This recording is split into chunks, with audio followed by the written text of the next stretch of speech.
dalam keseharian Anda, usahakan Anda mengkonsumsi 4 hal tadi. Obat yang paling baik untuk masalah-masalah pencernaan secara umum.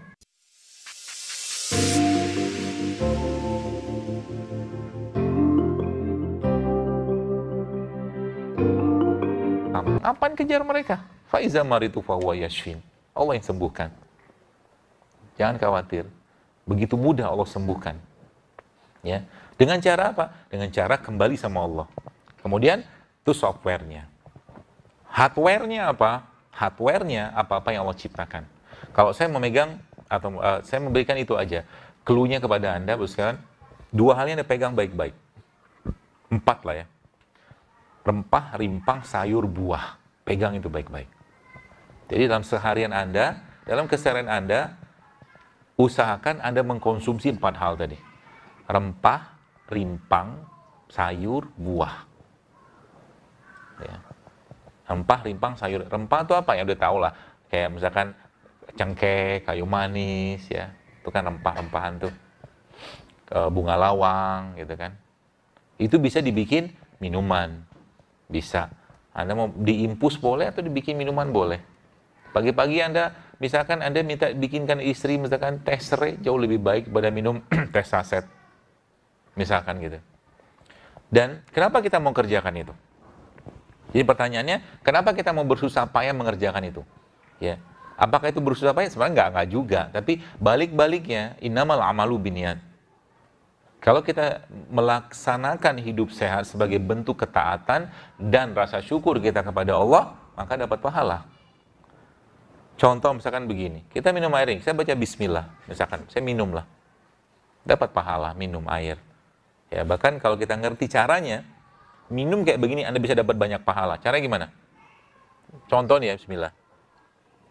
Alhamdulillah, bismillah. Alhamdulillah, bismillah. Gitu, Ibnu Abbas minum air. Sampai airnya habis, bismillah, alhamdulillah, bismillah, alhamdulillah. Kalau nggak repot, kalau nggak ada kerjaan. Kan ada pahala kan? Pahala. Jadi kalau sekali doang kan begini, bismillah, oh habisin, alhamdulillah, selesai. 1 gelas habis. Tapi kalau Anda bismillah, alhamdulillah dengan 1 teguk, bismillah lagi, alhamdulillah lagi, bismillah lagi, pahalanya lebih banyak. Gitu caranya. Ya. Jadi, niatkan hidup sehat itu sebagai bentuk rasa syukur dan ketaatan kita kepada Allah Subhanahu wa taala. Ya, sehingga nanti Anda minum jahe, Anda minum kunyit, Anda minum kencur, Anda minum apa, awalnya sudah ada niat, ya Allah, aku mulai hari ini pengen hidup sehat karena ingin lebih dekat, lebih baik ibadah kepadamu, lebih taat kepadamu, lebih syukur kepadamu, maka per hari itu apa-apa yang Anda sehat-sehat itu makan, dapat pahala. Itu caranya. Yang pertama. Yang kedua apa? Anda sudah mulai mikir, ketika sudah tahu nggak sehat, jangan lagi makan. Sudah tahu ini nggak sehat, itu nggak sehat, dimakan juga zolim namanya. Apalagi, sering saya sampaikan, kalau Anda punya bisnis kuliner, pikirkan baik-baik. Ya, jangan bikin makanan yang bikin sakit orang. Iya kan? Orangnya makan makanan kita. Bukan kita sih ya.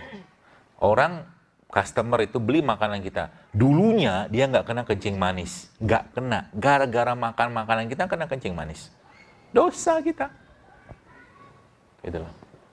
Kita bikin minuman. Contoh. Ya, minumannya nggak sehat. Orangnya misalkan dulunya nggak ada darah tinggi. Misalkan. Kena minuman tadi segala macam. Memang itu tidak kita bisa mengatakan itu penyebab itu doang. Tapi itu salah satu kontributornya gitu loh. Dosa kan?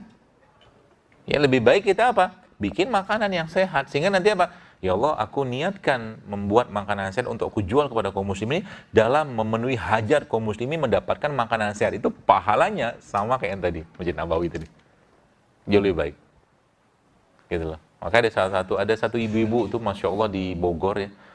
Dia banyak ngambil resep-resep dari saya. Tidak apa-apa, saya memang sudah halalkan semua. Itu dia cerita, Masya Allah ya, jadi jualan kunyit, jualan apa tuh, subhanallah bisa 300-500 botol loh Pak sehari Pak. Lumayan kan? 1 botol 20.000. Hitung aja sendiri. Ya, sehari dia bisa jual. Tapi yang luar biasanya apa? Banyak orang hamil dari itu tadi, dari produk ini tadi. Asbab dari produk ini. Orang hamil, ibu-ibu, Masya Allah. Dia kasih banyak testimoni ke saya tuh. Dikirim apa ke DM gitu kan. Subhanallah. Tuh, ambil peluang mengambil hajat orang lain. Itu maksudnya. Banyak caranya bro sekalian, ya seperti itu. Ya, jadi ada hardware-nya. Jadi hardware itu apa? Kalau kita di sini itu tidak termasuk dari apa-apa yang atau mungkin harus sudah termasuk dari apa-apa yang Allah dan Rasul sampaikan. Contoh mungkin ya, madu mungkin. Karena habatus sauda, zaitun ya. Kemudian lagi banyak lah ya. Buatin ya. Pernah saya share juga tentang bagaimana dahsyatnya setiap ada penyebutan tin, watini wa zaitun. Selalu ada tin sama zaitun. Itu ternyata dalam risetnya, itu ternyata tin ya dengan perbandingan 1 berbanding 7 kalau nggak salah dengan zaitun yang Al-Quran tersebutkan, itu ternyata bisa menjadi membuat senyawa anti kanker gitu kan, tin sama zaitun. Di sesuatu yang diteliti lah ya, seperti itu. Jadi itu, kalau seandainya tadi kan kita bicara rempah tadi ya, rempah mungkin ada rimpang. Rimpang itu kayak kunyit segala macam ya, kunyit, cencur ya, temulawak. Nah, minumlah tiap hari itu, karena bahan bakar kita di situ, bahan baku kita ada di situ. Ya, kurangi sudah minuman-minuman kemasan. Jadi kalau Bapak Ibu teman-teman saya biasanya yang saya perhatikan yang sudah benar-benar mulai mengikuti pola-pola sehat seperti ini yang diniatkan semua karena ketaatan kepada Allah Subhanahu wa taala, maka biasanya masuk supermarket sudah bingung mau beli apa. Betul nggak? Benar loh. Masuk supermarket sudah bingung, paling-paling beli air putih. Supermarket biasa ya, minimarket lah itu kan. Supermarket masih banyak kadang-kadang buah-buahan juga segala macam. Tapi minimarket biasa tuh banyak yang nggak sehat di sana. Ya, jadi beli air putih. Tidak semua juga air putih sehat. Udah mulai mikir. Jadi dia kenapa? Udah mulai mikir begitu kenapa? Dia udah mulai mencintai dan menyayangi badannya. Ya, kenapa? Allah sudah menciptakan badan itu dengan sangat-sangat sempurna. Maka jangan dikotorin lagi. Ya. Nah, lalu, jadi bagaimana pola-pola makan Nabi Usain? Lagi-lagi saya sampaikan bahwa Islam itu sangat sederhana dalam urusan makanan. Ya, apakah Nabi menggunakan konsep kalau sekarang mungkin food combining? Ya mungkin saja. Ya, tapi tidak dijelaskan secara detail. Nabi makan hari Senin makan apa, Selasa apa, Rebu apa, nggak ada detail. Karena itu bukan hal yang penting banget dalam Islam. Makan ya secukupnya. Apalagi kita di Indonesia ada makanan lokal sini, makan aja. Ya. Di mana bumi dipijak, di situ langit dijunjung. Orang Indonesia cocok dengan makan dari apa? Dari makanan-makanan orang-orang lokal di sini. Contoh mungkin kita cocok dengan makan karedok, gado-gado, lotek segala macam. Kita nggak cocok makan pizza. Gitu misalkan. Makanan orang sana kan. Dan memang dengan kearifan lokal budaya-budaya kita itu banyak sekali makanan-makanan, banyak makanan-makanan yang aset yang kita bisa optimalkan dan kita bisa makan konsumsi. Ya. Contoh saja bagaimana orang tua kita dulu makan, itulah sebenarnya. Ya, snacknya diperbaiki, makannya diperbaiki, makan jangan berlebihan. Ya, Anda mau pakai paleo, diet paleo boleh, diet paleo itu dia cenderung ke makanan-makanan yang raw, mentah. Atau Anda mau pakai food combining, silakan aja, tidak masalah. Intinya apa? Intinya dia harus halal, dia harus sehat atau toyib dan tidak berlebihan. Itu aja sebenarnya. Bagaimana cara ngitung, bagaimana cara ngaturnya? Kan Nabi udah jelaskan. Al-Quran menjelaskan secara umum. Wa kulu wasrubu wa la tusrifu, kata Al-Quran. Makan jangan berlebihan. Maka Nabi memberikan petunjuk apa? Sepertiga makan, sepertiga minum, sepertiga udara. Petunjuknya begitu. Ya, jadi makan tidak untuk kenyang. Makan kita cukup untuk menegakkan tulang-tulang kita untuk beribadah kepada Allah Subhanahu wa taala. Itu kata kuncinya. Ya. Jadi kalau kita sudah dapat clue itu, maka kita tahu kapan berhenti, kapan makan, kapan tidak makan, gitu loh. Ya, kalau dapat pola-pola kayak begitu. Dan pahamilah baik-baik bahwa zaman ini, di zaman sekarang begini, banyak makanan yang tidak layak, tidak perlu, bahkan tidak butuh sama sekali kita konsumsi. Ya, terutama makanan-makanan olahan. Ya, daging-daging olahan ya yang ada di misalkan di pizza seperti itu ya. Jadi jangan dijadikan makanan-makanan harian. Terutama ibu-ibu nih. Ibu-ibu saya lihat Sekarang itu kasus-kasus di mana perempuan-perempuan mengalami menstruasi yang bermasalah, kemudian infertil ya, susah punya nggak punya keturunan, kemudian endometriosis, PCO banyaknya luar biasa. Ya. Muncul dari mana? Salah satunya adalah dari makanan. Makanan seperti apa? Anda sudah tahu kok sebenarnya mie ayam tuh nggak sehat. Kita sudah tahu. Tapi kenapa dimakan? Kenapa dimakan? Karena enak. Enak tapi nggak sayang sama badan kan? Dan bagi Anda yang masih belum menikah, makanan yang Anda makan saat ini akan diwariskan gennya ke anak-anak nanti. Jadi kalau anak-anaknya nanti mungkin sering sakit-sakitan, atau mungkin tiba-tiba lahir pun sudah banyak penyakit-penyakit yang cukup berat, ya bawaan dari bapaknya, ibunya. Ya. Maka jangan lagi nyampain badan. Stop nyampain badan. Kita punya banyak kok makanan enak, tenang aja. Banyak makanan enak. Dan pun kalau enak jangan berlebihan juga. Tak boleh juga berlebihan. Ya. Saya makan bakso nggak? Makan. Tapi tidak bakso biasa. Jarang juga makan bakso. Mie ayam makan nggak? Nggak. Udah berapa tahun nggak makan mie ayam. Kerupuk? Jarang. Ya. Kecuali kerupuk yang sehat. Ada kerupuk yang sehat? Ada. Kemarin pas di Bandung ada satu restoran yang sehat di sana itu, saya dikasih kerupuk. Kerupuknya dari sorghum. Tepung sorghum gitu kan. Itu dia tidak digoreng tapi di oven. Gitu. Minyak goreng sehat nggak? Minyak goreng sawit gitu kan. Kalau nggak digoreng, kalau nggak dipanaskan sehat aja.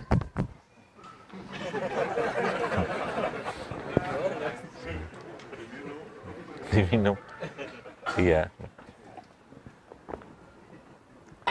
Iya, minyak goreng yang sawit itu bagus, Pak. Asal jangan digoreng.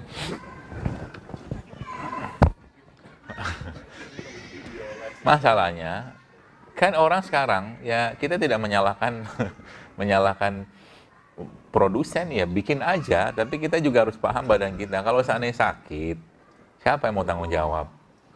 Apakah para produsen makanan tadi mau tanggung jawab? Enggak loh. Enggak ada yang mau tanggung jawab. Kita tanggung jawab. Udah ngurusin BPJS-nya lah. Udah gitu udah mentok lah gitu. Wah, segala macam lah gitu. Sayang kan? Kita nggak bisa ngontrol apa yang mereka masukkan dalam makanan atau produk mereka, tapi kita bisa mengontrol apa yang masuk ke mulut kita gitu. Itu aja. Maka kontrol baik-baik ya. Jadi rempah, rimpang, sayur, buah. Kemudian ada lagi apa? Ada lagi biji-bijian. Biji-bijian sekarang salah satu yang sangat baik Anda konsumsi ya, tapi biji-bijian tidak semua biji-bijian ya. Kayak sekarang lagi viral banget yang tempe-tempe itu. Yang tempe kedelai bagus. Kedelai, tapi kedelai lokal. Kedelai organik, kedelai bukan kedelai yang bukan rekayasa genetik gitu loh. Jadi akhirnya gara-gara viralnya sandwich tempe segala macam, jadi mulai banyak yang bikin pelatihan bikin tempe. Ya gitu. Karena katanya tempe sudah mulai langka sekarang. Tempe sehat katanya, wallahu alam. Tempe probiotik ya. Kemudian biji-biji lagi kacang almond, kacang walnut, kacang pistachio ya, banyak kacang-kacang yang memang harga relatif lebih mahal dari kacang-kacang kebanyakan, tapi nggak apa-apa. Kalau ada kesempatan beli aja. Ya. Itu bisa kita jadikan susu. Ya, susu kacang. Kemudian tadi ya, minyak-minyakan juga kita perlu minum tiap hari. Ya, Bapak Ibu kalau Anda bisa konsumsi zaitun tiap hari, minum aja kok zaitun. Kalau nggak ada zaitun, kita punya produk lokal namanya VCO. Lumayan lah. Ya, tapi kalau dibandingkan VCO sama zaitun, saya sih lebih milih zaitun.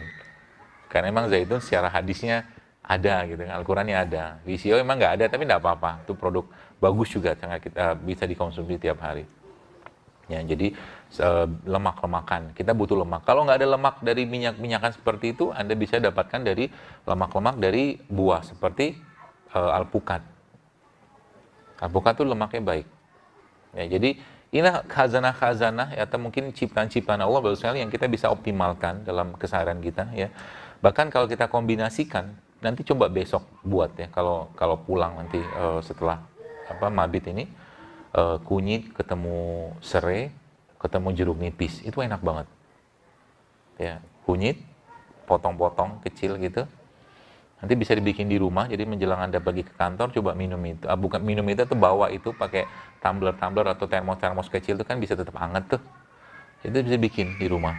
Modal 1 jempol atau 1 ruas kunyit ya begini, dikupas, kemudian dipotong-potong kecil, kasih air panas, cemplungin serai, tunggu agak sedikit hangat, lalu kasih jeruk nipis, kasih madu. Kocok-kocok sedikit, nanti bawa kantor.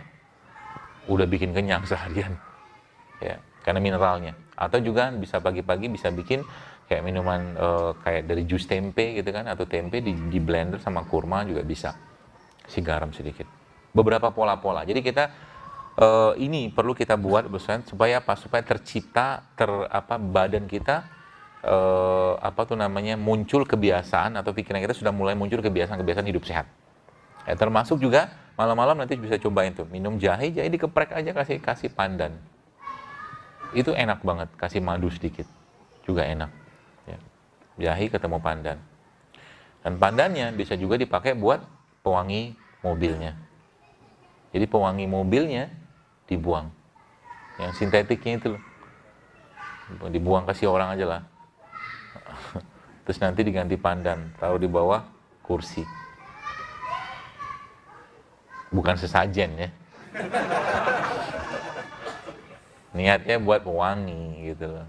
Seperti itu. Jadi gambaran kayak begitu sekalian ya. Jadi kurma juga ya mungkin yang perlu kita Bapak Ibu mungkin kalau bisa di rumahnya jangan pernah putus kurma. Karena ada hadis Nabi SAW yang bilang begini, tidak akan kelaparan rumah yang di dalamnya ada kurma. Ya, kata Nabi begitu. Karena memang kurma merupakan salah satu superfood yang paling baik. Superfood yang paling baik. Anda bisa bikin jus pakai kurma. Anda bisa bikin sambal pakai kurma. Ya. Dan kurma merupakan obat yang paling baik untuk masalah-masalah pencernaan secara umum. Masalah-masalah pencernaan secara umum itu obatnya adalah kurma, makan kurma. Ya. Berapa banyak? Pagi-pagi sebelum berangkat kantor minum jahe, kunyit sama serai sama jeruk nipis tadi, minum itu sedikit 1 gelas sama kurma 2-3 butir atau 7 butir, 1 sendok makan VCO, udah sarapan itu. Udah powernya luar biasa. Nggak akan ngantuk.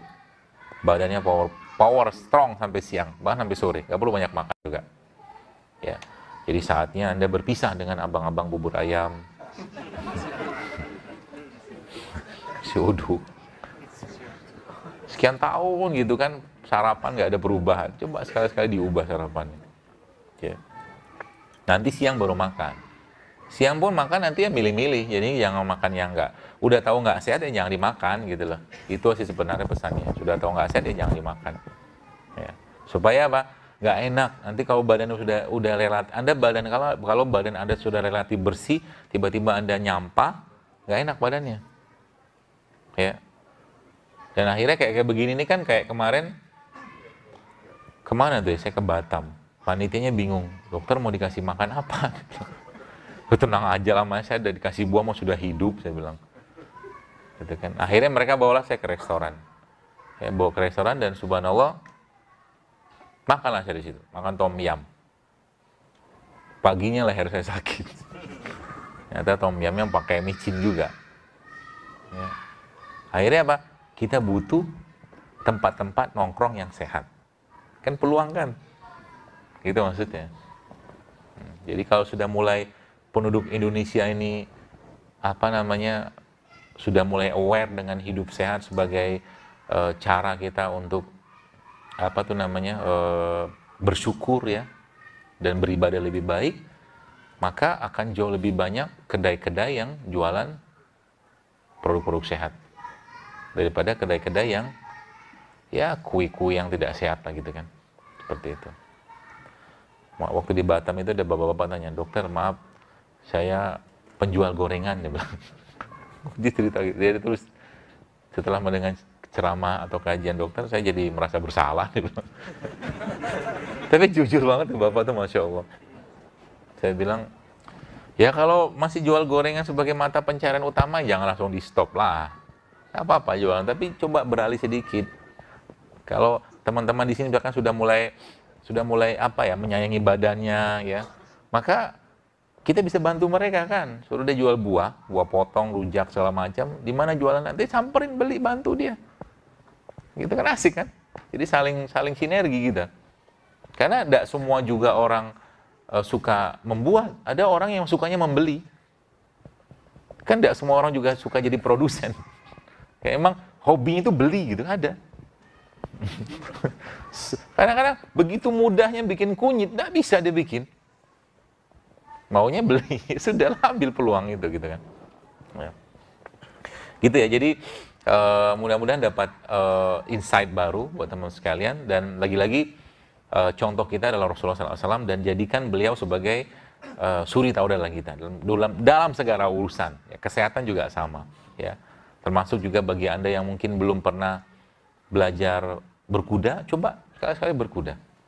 Rasakan jatuhnya dari kuda itu kayak apa.